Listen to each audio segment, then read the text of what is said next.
I never questioned why my mother-in-law had a key to our house. At the time, it felt harmless.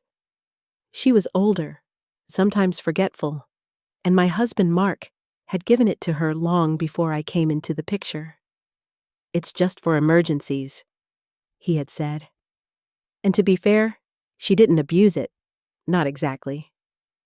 But still, sometimes I'd come home from work and the curtains would be slightly different.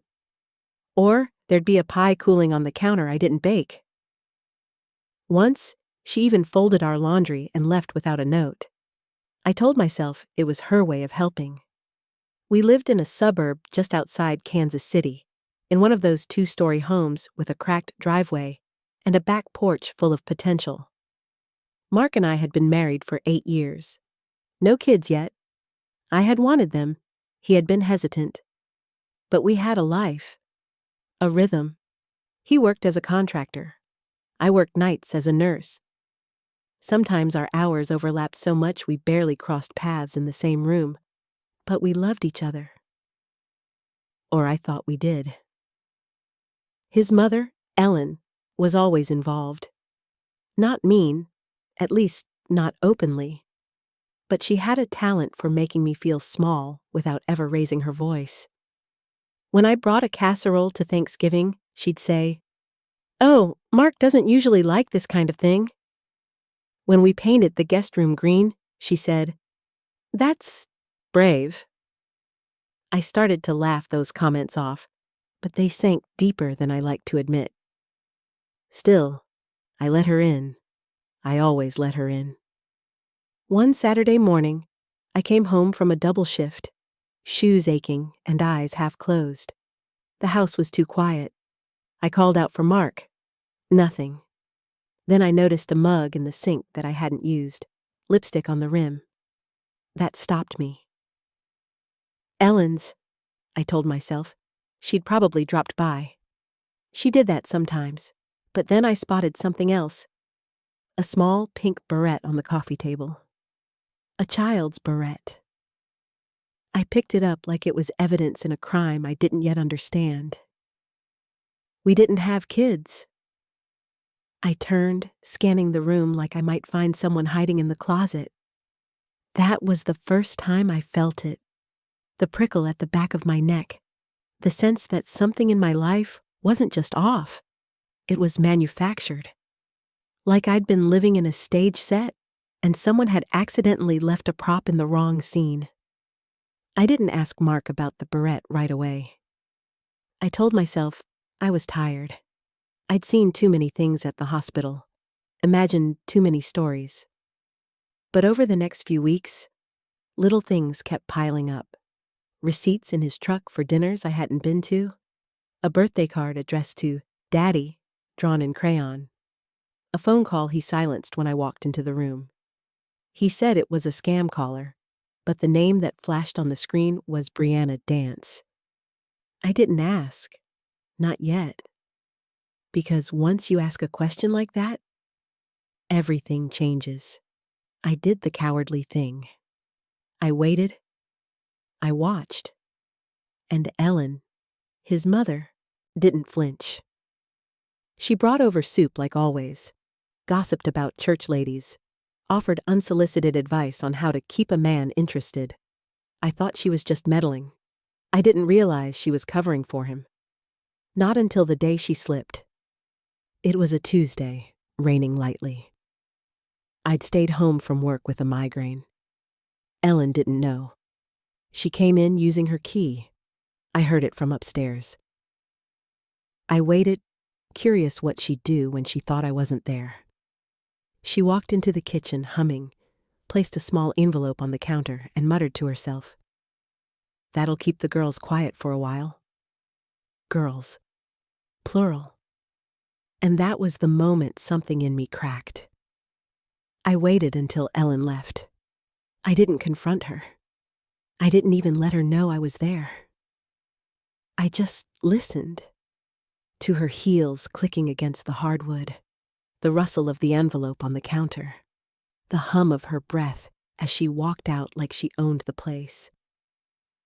And when the door shut, I sat there on the stairs for a long time, heart pounding, ears ringing, trying to decide whether I was crazy or whether I'd been made into a fool. I opened the envelope. Inside were 4 $100 bills and a note written in blocky, feminine handwriting. "Thank you for understanding." The girls miss him. There was no signature, no return address. Just that. And suddenly, the barrette didn't seem like a mistake. It felt like a breadcrumb. I waited until Saturday, Mark's usual long job day, when he claimed to be doing out-of-town renovations for a client. That morning, he left early, kissed me on the cheek, said he might not have service. I nodded, said, "Okay, be safe." Then I followed him. It wasn't even hard. I waited 10 minutes, grabbed my keys, and drove behind him like some shaky-voiced detective in a made-for-TV movie. I stayed back 2 car lengths, took turns slow. My stomach twisted the whole time. I kept thinking, if I'm wrong, if I'm being paranoid, this could be the thing that breaks us. But deep down, I already knew I wasn't wrong. He drove for 40 minutes, out past the edge of the suburbs, into a modest development near a community park, pulled into a small white house with peeling shutters and a crooked mailbox. And then he got out, smiling, relaxed, like he belonged there. The front door opened. A woman in a navy robe stepped out. Early 30s, maybe? She held a toddler on one hip, another little girl clinging to her leg.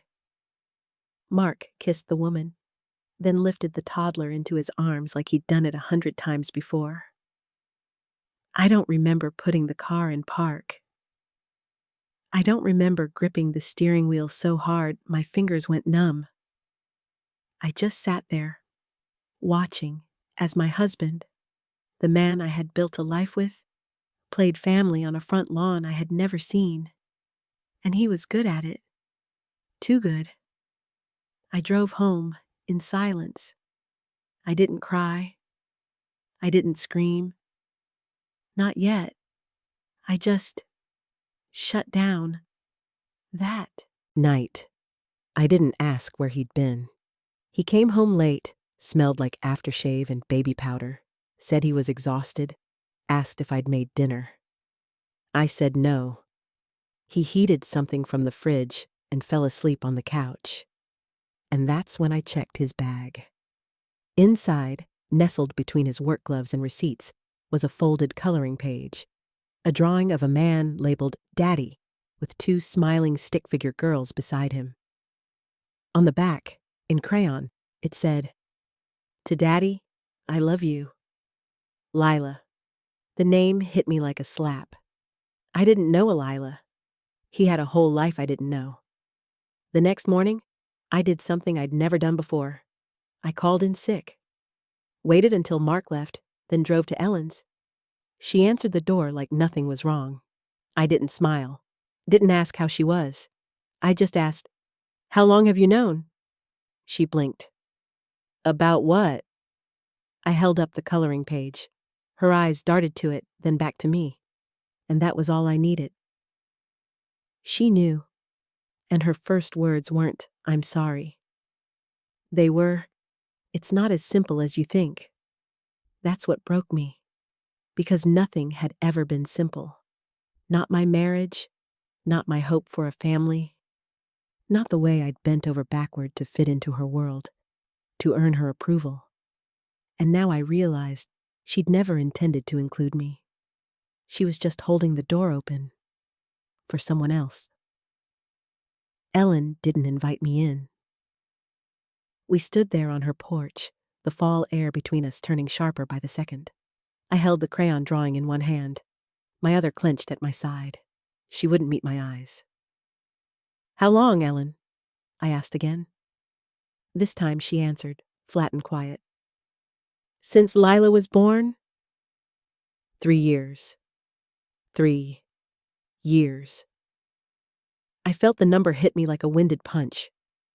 Mark and I had just celebrated our 8th anniversary. That meant He'd been cheating for nearly half of our marriage. Not a one-time slip. Not some stupid mistake. A second life. Built intentionally. Sustained. Protected. By his mother. You knew, I said. You watched me make him dinner. Help him with bills. Talk about having kids. And you said nothing. Her voice barely wavered. I didn't want to hurt you. I laughed then. Sharp. Bitter. You didn't want me to hurt, but you helped him play house 2 towns over? She finally looked at me, and what I saw wasn't guilt. It was justification. Those girls didn't ask for this either, she said. Brianna was in a hard place. Mark was trying to help. It wasn't supposed to go this far. Brianna. The name finally had a face now. A woman in a navy robe. A toddler on one hip. Another girl behind her, arms wrapped around his leg like she'd done it since birth. I turned and walked away. I didn't scream. I didn't break anything. I just went home. That night, Mark came in late again. Smiling, casual, as if we still lived in the same reality. He hung his jacket, sat down, across from me at the kitchen table, and reached for my hand. I pulled away. I followed you? I said. He froze. I saw her. I saw the kids. I saw you. Looking more like a father than I've ever seen in this house. Silence. He didn't deny it. Didn't lie. Didn't beg. He just sighed. Like the secret had grown too heavy to carry. And finally said, it wasn't supposed to go on this long. That sentence nearly unhinged me. Not, I'm sorry. Not, I love you. Just a confession of inconvenience. He told me everything that night. How he met Brianna through a job. How things got complicated. How the first child was a mistake, but one he couldn't walk away from. How Ellen stepped in to help. Buying groceries, babysitting, even helping them furnish a second bedroom. A bedroom. For his second family. I asked him, did you ever think about what this would do to me? His answer was silence. So I packed a bag. Not for revenge.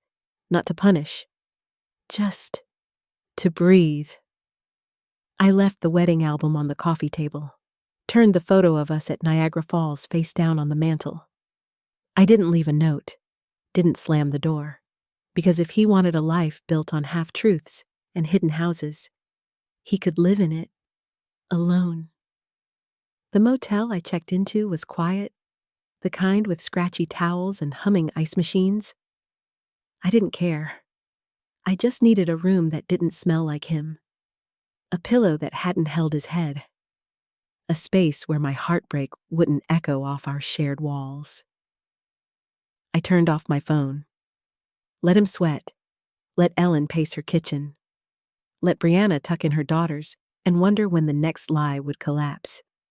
For 2 days, I didn't cry. I didn't scream.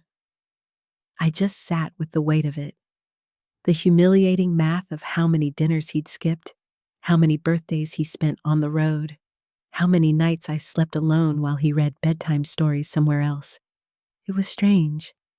I always thought betrayal would feel loud, explosive, like something burning. But it felt more like drowning, quiet, slow, and impossible to describe. On the 3rd morning, I got up early and drove. I didn't know where I was going. My hands just moved. I ended up at the church where Mark and I were married. It was empty, cold. The pews smelled like dust and lemon oil. I sat in the back, where no one could see me, and let the silence do what words couldn't. That's when it hit me. I wasn't his wife. Not really. I was his cover story. His stability. The woman he showed to the world while he lived something else behind closed doors. I was the version of his life that looked clean on paper. He gave me anniversaries and Christmas cards. He gave them bedtime and fatherhood. And his mother had helped orchestrate it like some twisted family project. The fury came in waves. Sometimes I wanted to drive to that White House and scream in the front yard. Other times, I just wanted to vanish, let him come home to an empty house and wonder if I ever really existed. But what I did next surprised even me. I went home, not to forgive, but to finish what he couldn't. He was sitting on the porch, phone in hand, eyes puffy. The relief on his face when he saw me made me sick. "I didn't know where you went," he said. "I know," I replied. "That's the point." I walked past him into the house and went straight to the drawer with our paperwork. The mortgage, the shared bills, the marriage certificate, and one by one, I laid out what I would be leaving behind and what I wouldn't. He followed me in. "Are you really doing this?" "Yes." He laughed, just a bitter exhale. "You're just gonna throw it all away?" I looked at him, and this time, I didn't see my husband. I saw a man who had never really chosen me, just used me. "You already did," I said, and that was the last thing I ever said to him. I didn't take much when I left, just a suitcase, a stack of paperwork, and the little ceramic mug I'd made in college. I left the rest, the matching dishes, the couch we picked out during a Black Friday sale, the framed photo of us smiling in the snow. None of it meant what I thought it did.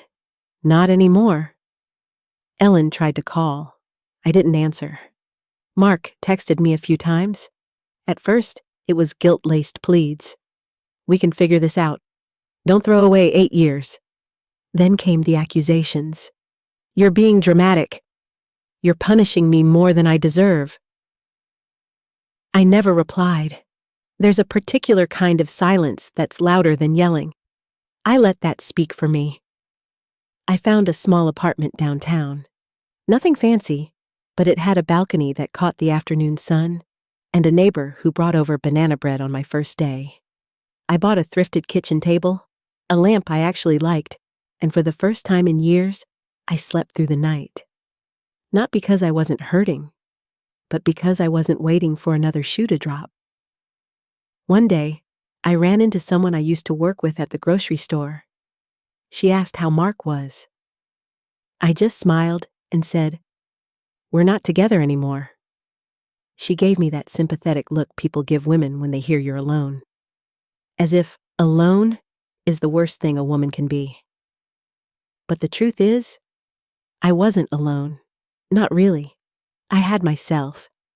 The version of me that had been buried under compromise, under passive comments from Ellen, under a man who split his love like a budget. That version of me was alive again. It's strange. When I look back, I don't miss him. I miss the idea of what I thought we had. But ideas don't hold your hand at night. Ideas don't tell the truth. And when I picture that white house with the peeling shutters, I don't feel jealousy. I feel pity. Because somewhere down the line, those girls will grow up. And they'll learn what he did. And they'll ask questions. And he'll have to look them in the eye. As for me, I started a journal, tried yoga, took a solo trip to Maine where I walked barefoot on a rocky shore and didn't care how strange I looked doing it. Every now and then, I catch myself smiling at a song, or a smell, or a memory that isn't wrapped in pain. That's when I know I made the right choice. Because I didn't lose a husband, I lost a lie. And in its place, I found someone far better. Me.